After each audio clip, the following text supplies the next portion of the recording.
ज्ञान। तो आज की क्लास में हम लोग करने वाले हैं आरसीसी के कुछ इंपॉर्टेंट क्वेश्चन जो कि इजी लेवल के रहने वाले हैं। तो इससे पहले हमने सॉइल की क्विज की थी, तो आज की हमारी जो क्विज रहने वाली है आरसीसी की क्विज रहने वाली है। तो आप लोग देखिए कि उसमें से आप कितने क्वेश्चन कर पाते हो या नहीं कर पाते हो, आप कुछ सीखने को वहाँ पर आपको क्या चीज़ें वहाँ से सीखने को मिलती है। फिर डेली आप क्लास इवनिंग में नाइट में 10 PM देखने को मिलेगी ये क्लास आपको। तो उसके लिए चैनल को आपको सब्सक्राइब करना होगा। चलो पढ़ते हैं पहले क्वेश्चन की तरफ। पहला ही क्वेश्चन आपका है, पूछा है क्वेश्चन कि shape of ideal stress strain curve for concrete as prescribe by IS code. जो आईएस कोड में आपको बताया गया है जो जो स्ट्रेस स्ट्रेन कर्व का जो आपका कर्व होता है वो किस प्रकार से लाई करता है। रेक्टेंगल होता है, पैराबोलिक होता है, रेक्टेंगुलर पैराबोलिक होता है। तो आपको ध्यान रखना है कि वो आपका रेक्टेंगुलर और पैराबोलिक होता है। आपकी जानकारी के लिए बता देता हूँ कि कर्व किस तरीके से ये आपका रहता है।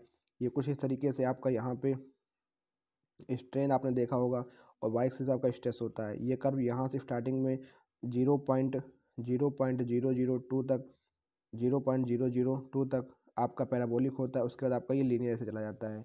कहाँ तक होता है ये 0.0035 तक। आपने इसको देखा होगा एफ सी के यहाँ से नोट करते हैं। उसके बाद सेकंड कर्व जो हमारा जाता है जो कि आपका होता है 0.67 एफ सी के। अब ये आप पूछोगे sir F C 0.67 F C के क्यों करते हैं। ऐसा इसलिए करते हैं क्योंकि साइज का जो इफेक्ट आता है उसको कंसिडर करने के लिए। और जो वाकई में हम लोग स्ट्रक्चर पर हमारा जो लोड आता है वो हमारा होता है 0.67 एफ सी के डिवाइड बाई 1.5। मतलब ये हम लोग वहाँ पे पार्शियल सेफ्टी फैक्टर लगाते थे। आपने देखा होगा 0.446 एफ सी के वैल्यू आपकी स्ट्रेस की आती है स्ट्रेस के कंक्रीट के केस में जब हम लोग डिजाइन करते हैं। तो यही पूछा है। तो ये आपका पार्ट जो इतना होता है पैराबोलिक होता है, इतना भाग आपका रेक्टेंगल होता है। ऑप्शन नंबर बी इसका हो जाएगा, सी आपका राइट आंसर रहने वाला है। नेक्स्ट क्वेश्चन आपका रहने वाला है, इन limit state design the limiting value of the depth of neutral axis क्या होगी। तो लिमिट स्टेट डिजाइन में आपको limiting depth of neutral axis का मान बताना है। जल्दी से आप कमेंट करके बताइए कि आपका आंसर क्या यहाँ पे रहने वाला है। सबसे पहले जब भी कोई क्वेश्चन आए आप वीडियो को पॉज करिए, अपने आप से क्वेश्चन को पढ़िए। उसके बाद अगर आपको नहीं आता है तो आप उसको करने की कोशिश कीजिए। तो यहाँ पे आप देखोगे यहाँ पे कोई भी आपको आईएस कोड नहीं बताया है कि एफ 250 या फिर 415 है या फिर 500 है। तो आपको पता होना चाहिए कि आप सभी को पता ही होगा कि एफ 250 के लिए कितना होता है, एक्सी लिमिटिंग डिवाइड बाई डेप्थ का जो रेशियो होता है वो 0.53D होता है। ठीक है। और या फिर 415 के लिए कितना होता है, तो ये आपका होता है 0.48D होता है। और या फिर 500 के लिए कितना होता है, तो 0.46D होता है। तो यहाँ पे दो ऑप्शन है, 1.53D 1.48D। आप अगर दोनों में से कोई भी आंसर लगाओगे वो आपका राइट आंसर रहने वाला है, क्योंकि यहाँ पे कोई भी ये क्वेश्चन SSC प्रीवियस में आया था, हूबहू ये क्वेश्चन आया था। तो वहाँ पे दोनों को ही आप अगर आंसर करते तो आपको नंबर यहाँ पे +1 मिलने वाला था। तो यहाँ पे कोई जब ग्रेड नहीं बताया गया तो आप कोई भी ऑप्शन को मानकर कर सकते हो। पर बहुत से लोग कहते हैं जब कोई भी ग्रेड ना दिया गया तो अभी जब आपको कोई भी ग्रेड, एसएससी ये मानता है, बहुत से लोग नहीं, एसएससी ये मानता है कि जब कोई भी ग्रेड ना दिया जाए तो आपको या फिर 250 मानकर चलना चाहिए, ऐसा कहा जाता है। पर आप इस केस में फ्रीली हो, कोई भी आंसर कर सकते हो। तो यहाँ पे आपका हो जाएगा बी एंड डी, आपका राइट आंसर यहाँ पे रहने वाला है। अगला क्वेश्चन है, deflection can be controlled by using the appropriate. Deflection को कैसे कंट्रोल करते हैं। ऑप्शन आपके पास है एस्पेक्ट रेशियो, दूसरा आपका मॉडुलर रेशियो, तीसरा आपका स्पेन बाय डेप्थ रेशियो, चौथा आपका वाटर सीमेंट रेशियो। तो जो भी आपका डिफ्लेक्शन होता है अगर उसको हमें कंट्रोल करना है उसके लिए हमें क्या करना होता है, हमको अपने स्पेन बाय डेप्थ रेशियो को भी कंट्रोल करना होता है। आपने देखा होगा कि अगर आपका कैंटिलीवर बीम है तो आपने पढ़ा होगा कि कैंटिलीवर के लिए 7 वैल्यू होती है। सिंपली सपोर्टेड बीम के लिए कितनी होती है L/D का मान, तो ये 20 होता है। और कंटिन्यूस के केस में देखा होगा तो आपने देखा होगा 26 होता है। तो ये 7, 20, 26 है क्या, ये L/D की लिमिट है कि आपका L/D की लिमिट 7 से कम ही होना चाहिए। अगर इससे ज़्यादा हो गया तो डिफ्लेक्शन परमिसिबल से ज़्यादा हो जाएगा। मतलब ये OB कब तक मान होता है, अप टू 10 मीटर तक। अगर 10 मीटर की स्पेन है तब तक ये मान वैलिड रहता है। तो स्पेन बाय डेप्थ रेशियो से आप क्या करते हो, डिफ्लेक्शन को अपने कंट्रोल करते हो। तो क्वेश्चन नंबर 3 का सी आपका हो जाएगा राइट आंसर यहाँ पे। अगला क्वेश्चन है, in the limit state design of concrete structure the strain distribution is assume to be. तो आपने बताना है इसका आंसर कि लीनियर होगा कि नॉन लीनियर, पैराबोलिक या रेक्टेंगुलर पैराबोलिक। ठीक है। तो यहाँ पर जो आपका स्ट्रेन डिस्ट्रीब्यूशन होता है कुछ इस तरीके से आपका होता है strain distribution.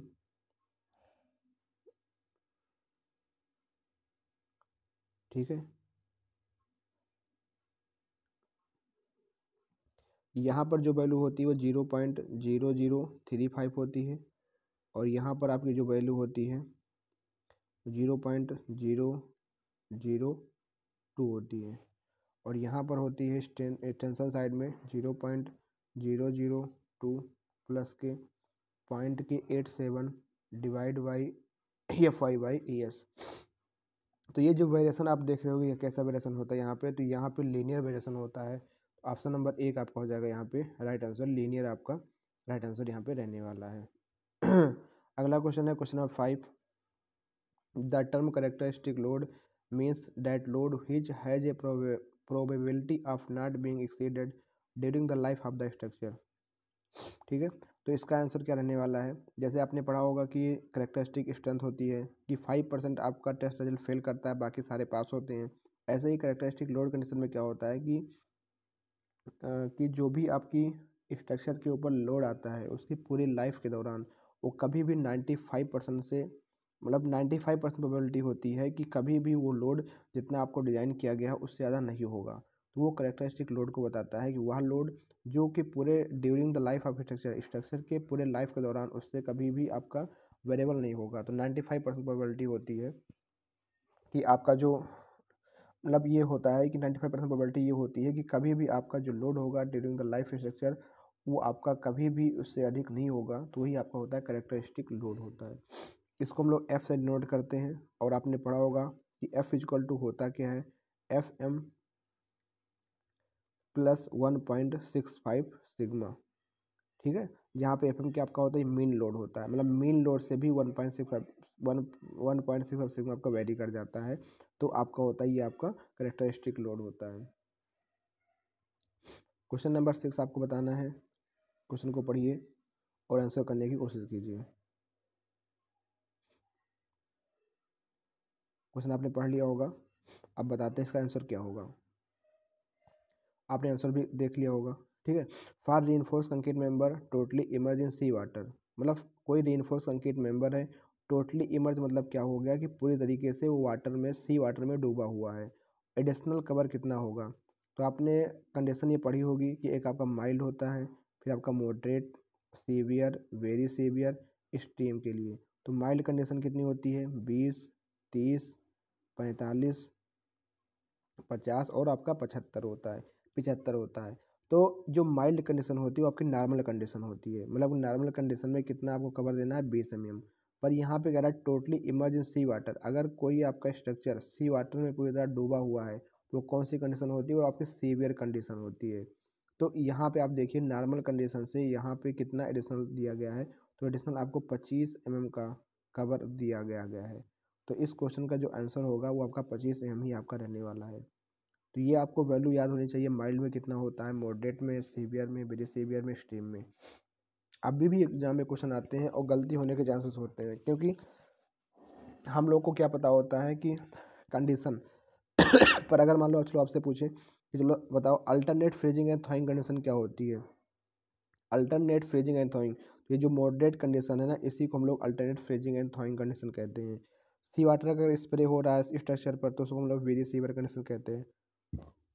Sorry, tidal zone क्या होता है, तो टाइडल जोन आपका भैया एक्सट्रीम कंडीशन होती है। तो उनके स्पेसिफिकेशन के नाम से भी आपको चीज़ों याद करना पड़ेगा। आपके नोट्स में ज़रूर ये बातें कहीं ना कहीं लिखी ज़रूर होंगी, तो उनको एक बार ज़रूर रिवाइज करिएगा।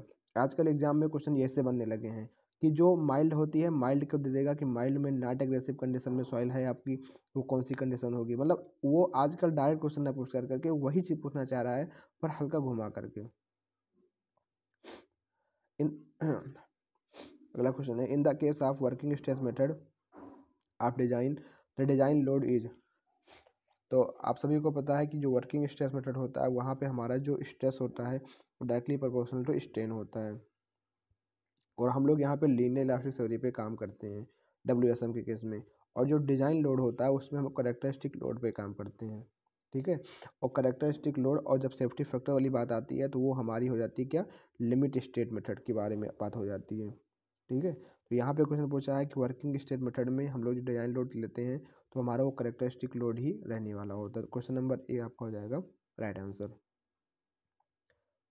अगला सवाल, modular ratio is given by, तो सिंपल सा क्वेश्चन है, इसका आंसर क्या हो जाएगा 280/3 sigma CBC। Partial safety factor for concrete, यह भी आपका सिंपल सा क्वेश्चन है, बट वैल्यूज़ को याद रखना जरूरी होता है, एग्जाम में बहुत कंफ्यूज करने लगता है कि कंक्रीट में 1.5 होगा कि 1.15 होगा। तो 1.5 आपका क्या होगा, कंक्रीट का होगा, और 1.15 किसका होगा, स्टील का होगा। तो यहाँ पे पूछा जाएगा कंक्रीट का, तो बी आपका हो जाएगा correct answer. Permissible compressive strength of M20 concrete grade कितनी होती है?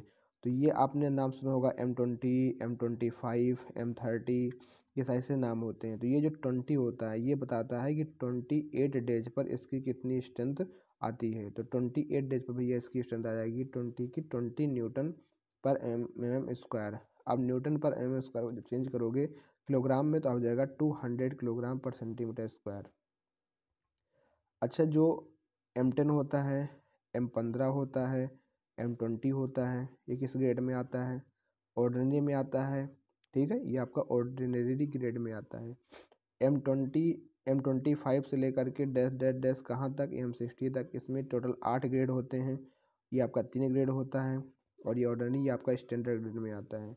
और M65 से लेकर के M100 तक ये भी 8 ग्रेड होता है, जो कि आपका हाई ग्रेड ऑफ कंक्रीट में आता है, हाई स्टैंडर्ड ग्रेड में आता है, ये भी 8 होता है। ठीक,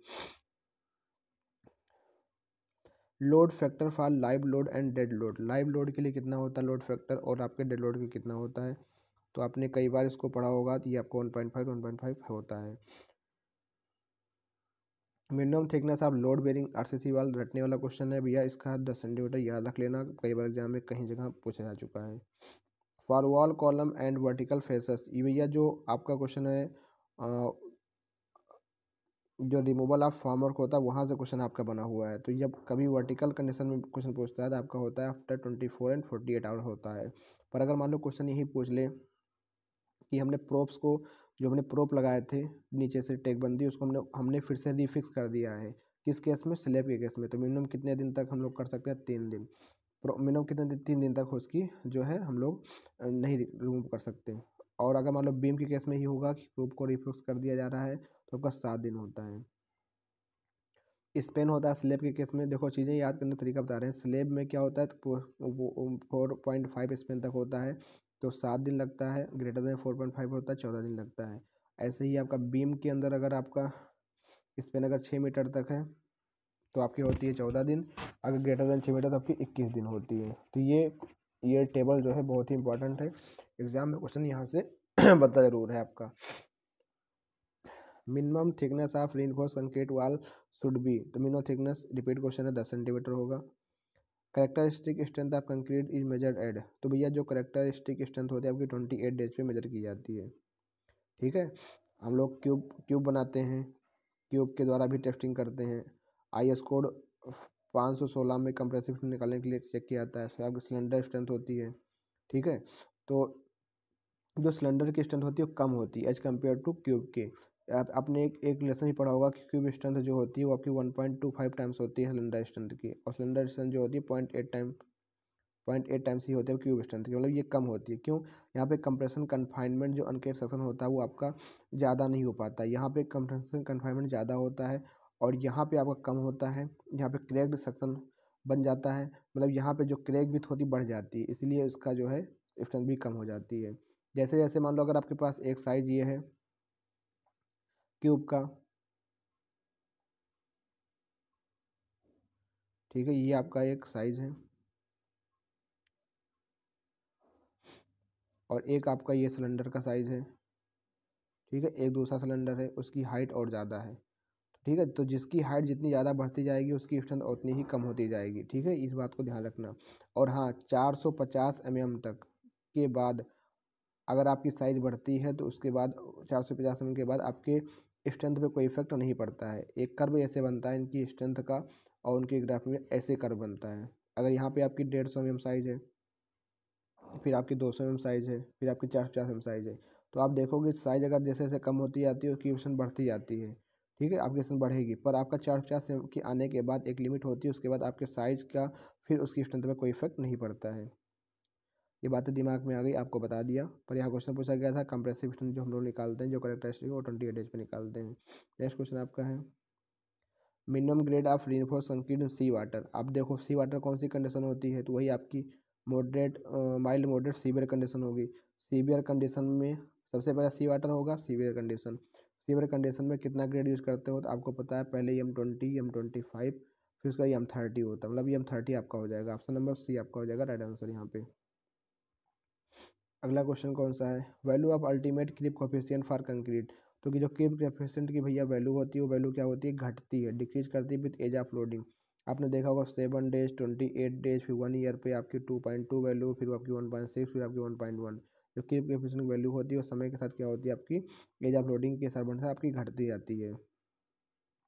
parcel safety factor for concrete, शायद आपने क्वेश्चन ये कर रखा है कि parcel safety factor for concrete और स्टील का कितना होता है। कंक्रीट का आपका होता है 1.5, स्टील का आपका होता है 1.15। क्वेश्चन नंबर 19 आपका है, कैरेक्टरिस्टिक स्ट्रेंथ ऑफ कंक्रीट के बारे में बात की गई यहाँ पे, उसको डिफाइन किया गया, उसकी परिभाषा है। तो आप सभी को पता है उसका 5% से आपका ज़्यादा टेक्सटाइल आपका फॉल नहीं करना चाहिए।